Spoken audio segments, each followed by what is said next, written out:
El siguiente video está diseñado para proveer de información razonable, precisa y autorizada respecto al tema que se cubre. Sin embargo, debe entender que todas las variables planteadas en la aplicación práctica de esta información no pueden ser cubiertas en este formato abreviado, por lo que se requieren medidas adicionales de seguridad en circunstancias particulares. Silicosis, incurable pero prevenible.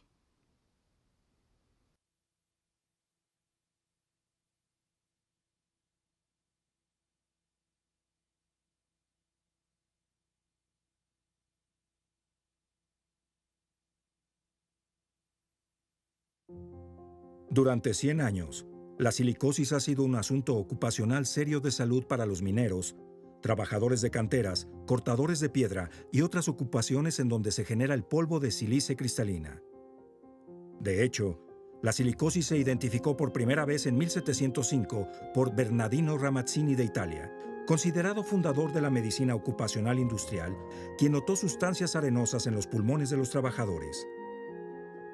Debido a que la mayoría de los cortes de piedra se hicieron a mano, la incidencia de silicosis creció rápidamente un año después, cuando la industrialización se sumó a la mezcla, como podemos ver en estas películas del Ministerio de Trabajo de los Estados Unidos.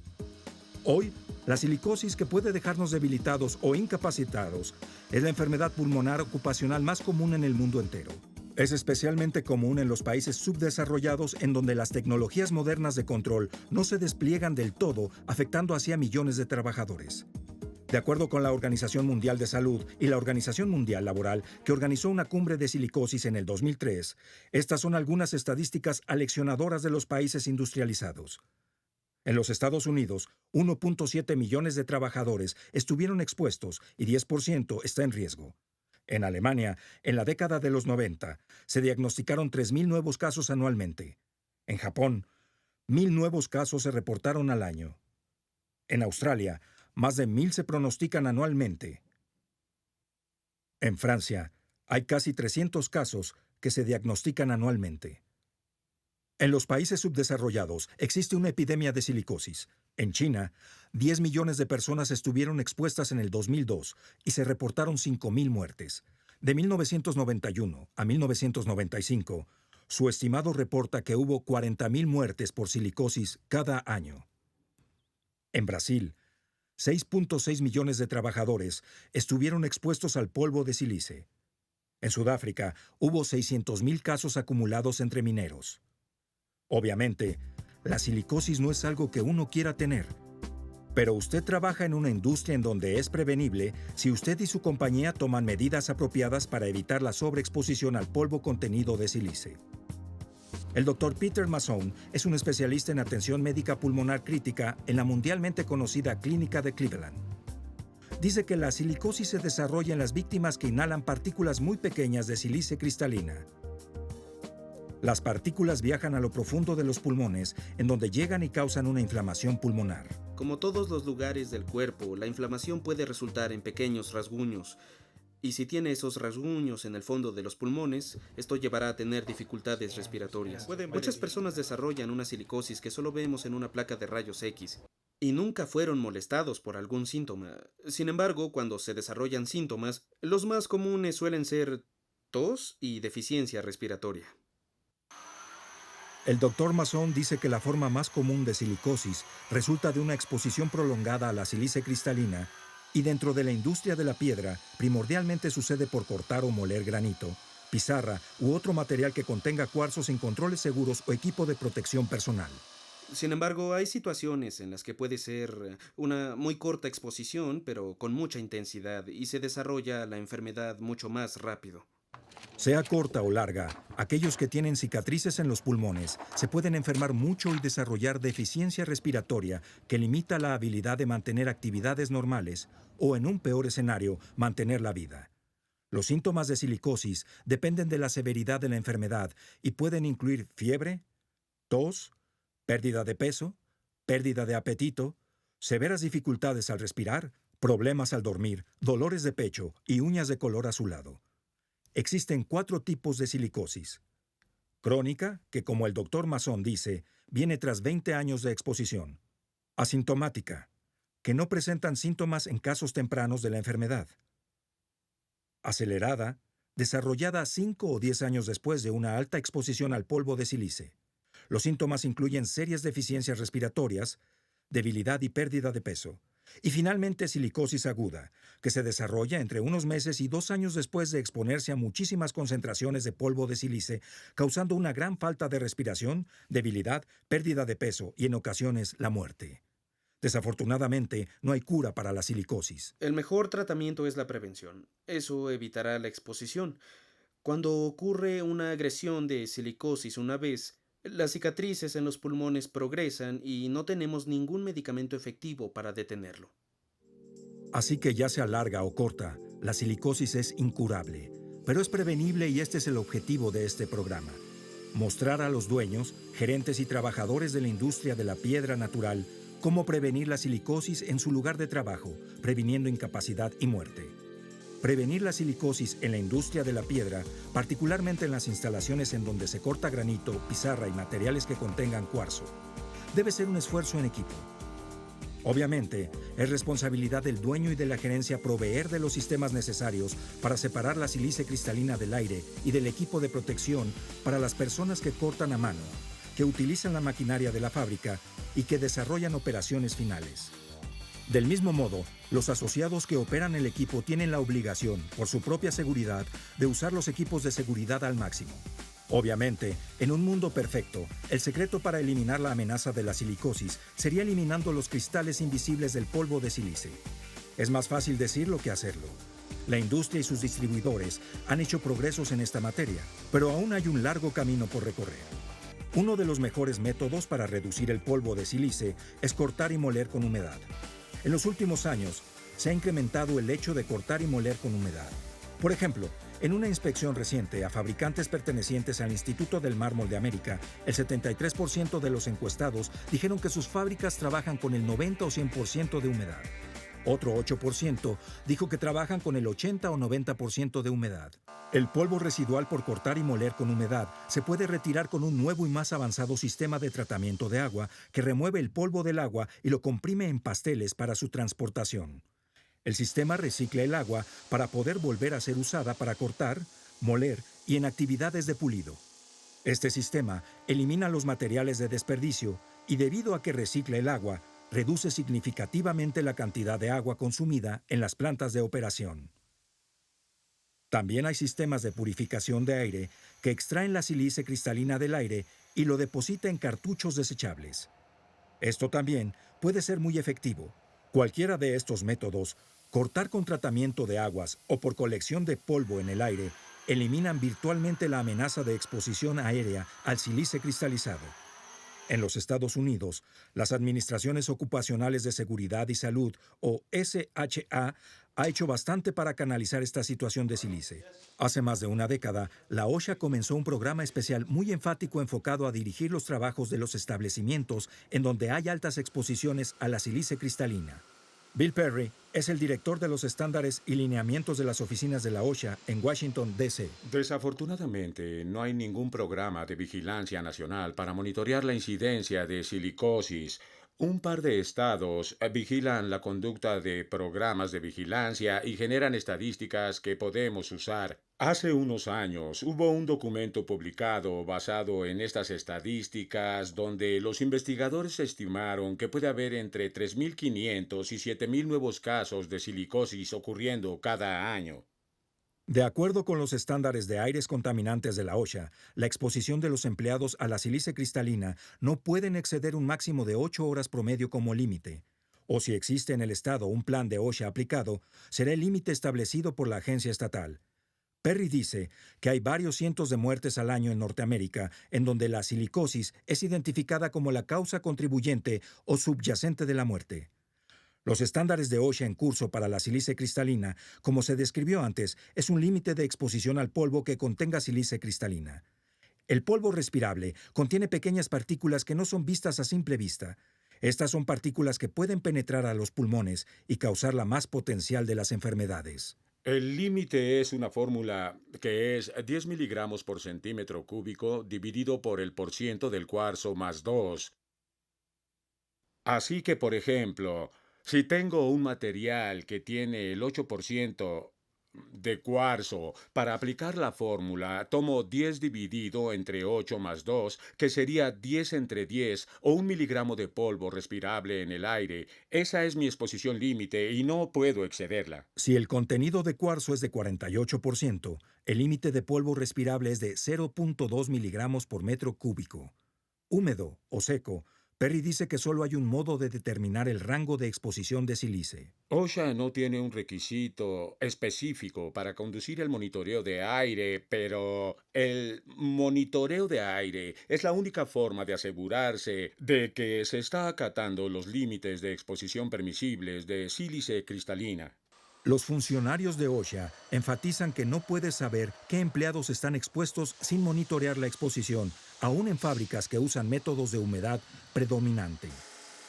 Dice que el uso del método de humedad reduce los niveles de polvo comparados con los de cortar o moler en seco, pero dice que hay muchos factores que influencian estos niveles que resultan de un proceso particular. Como se aplica el agua, el rango en que puede ser aplicada puede influenciar la cantidad de polvo que se escapa del proceso. Si su compañía utiliza un sistema de ventilación en seco, el tema es asegurarse de que el sistema esté instalado correctamente y que jale el suficiente aire como para filtrar la sílice fuera del aire. La conclusión es que solo con un monitoreo profesional de calidad de aire puede establecer un punto de referencia para la calidad de aire en su fábrica, ya sea que emplee el proceso húmedo o el proceso seco. Muchas organizaciones ocupacionales de salud ofrecen una prueba de calidad gratis. Si no están disponibles, también hay muchos laboratorios privados calificados que ofrecen ese trabajo. Sin importar dónde se localice, en Estados Unidos o en otro lado, es importante usar el mismo método que el gobierno utiliza para monitorear la calidad del aire. Hay muchos métodos disponibles, pero los del gobierno son obligatorios y legalmente ejecutables. Sin considerar el método, la primera suposición hecha es que debido a que no hay medidas establecidas, existe un riesgo presente de salud, por lo que es necesario para los empleados usar protecciones respiratorias hasta que la calidad del aire sea probada y los niveles de exposición segura sean verificados.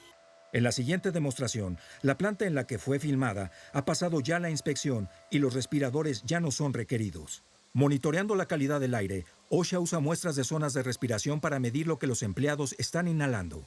No importa lo que hay en aquella esquina, si nadie trabaja allá, lo que importa es lo que entra a sus pulmones. El procedimiento de OSHA se llama muestra respirable. Las bombas de muestras personales se usan para medir el aire en donde las personas trabajan. Pero antes de que se tome la muestra, el equipo debe ser calibrado fuera del área en donde se usará. Este ajuste asegura que el monitor esté jalando la cantidad correcta de aire. Se requiere de un monitor personal para una muestra particular, pero también se puede usar para medir gases y vapores dependiendo del tipo de filtro utilizado. Básicamente, los sistemas de muestreo constan de dos componentes: una bomba de muestreo personal, que es una pequeña aspiradora de baterías, y un colector de ambiente o filtro, en donde se recolectará la sílice.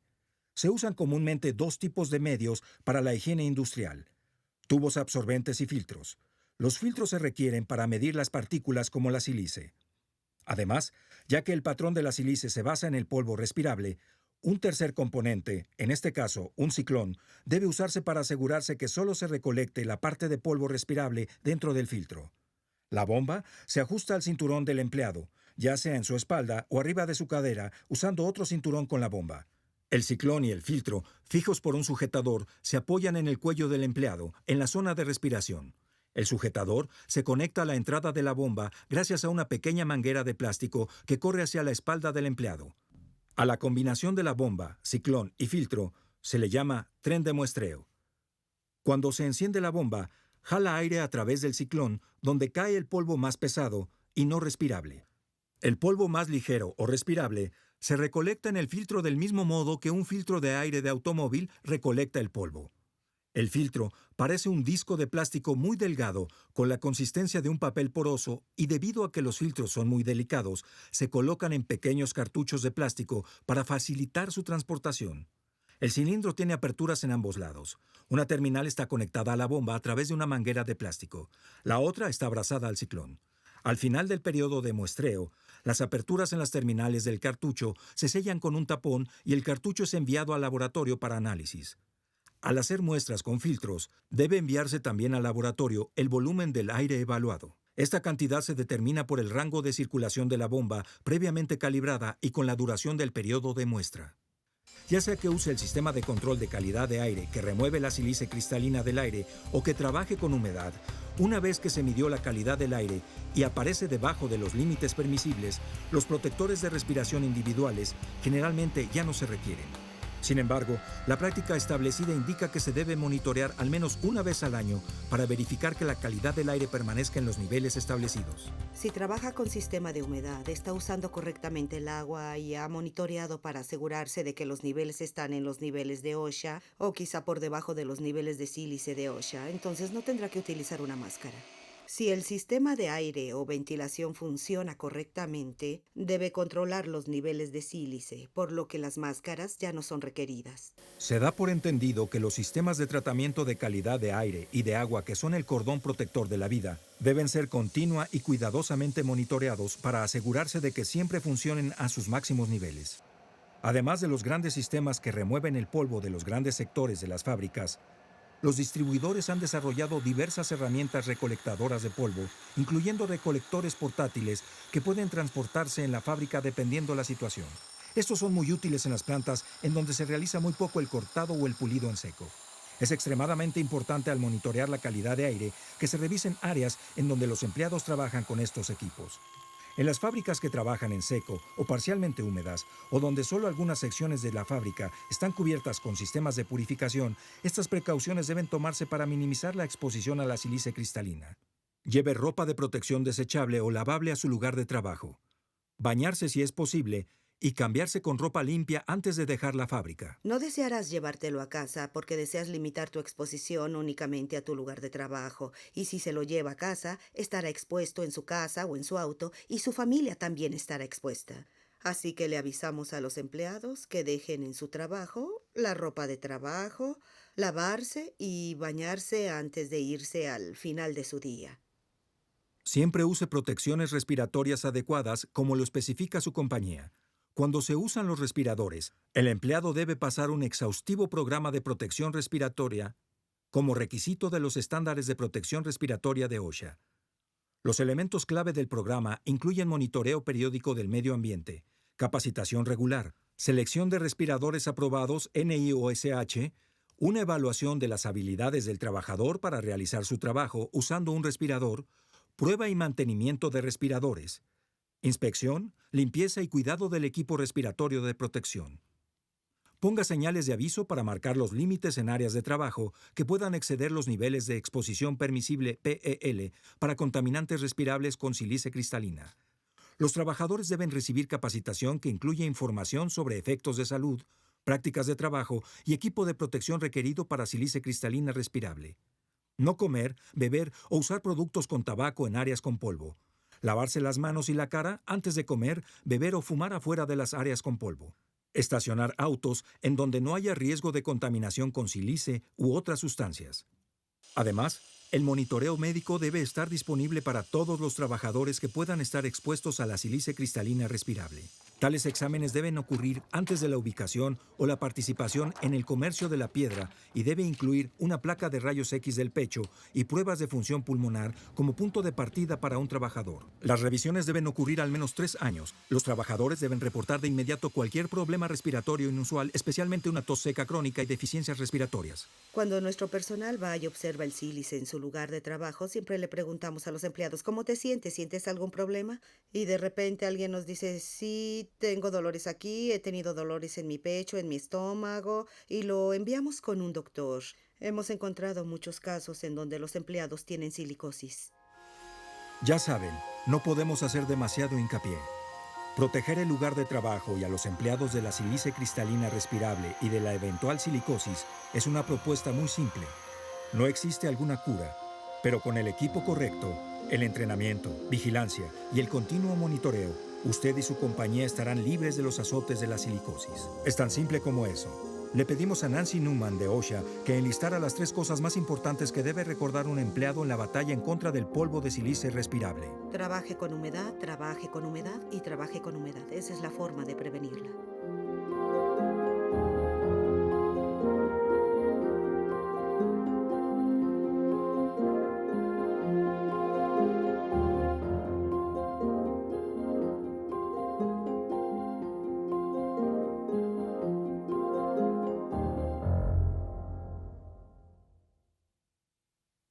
Este video, junto con la información contenida, se provee como un servicio público por el Instituto de Mármol de América. Mientras que la información y las recomendaciones contenidas en este video han sido compiladas de fuentes confiables y seguras, el Instituto de Mármol de América no garantiza ni protesta y no asume alguna responsabilidad por la corrección, suficiencia o complementos de tal información, por lo que en el futuro no tendrá responsabilidad por personas o entidades respecto a alguna pérdida, deuda o daño que se alegue causado por la aplicación de este video o la información contenida en él.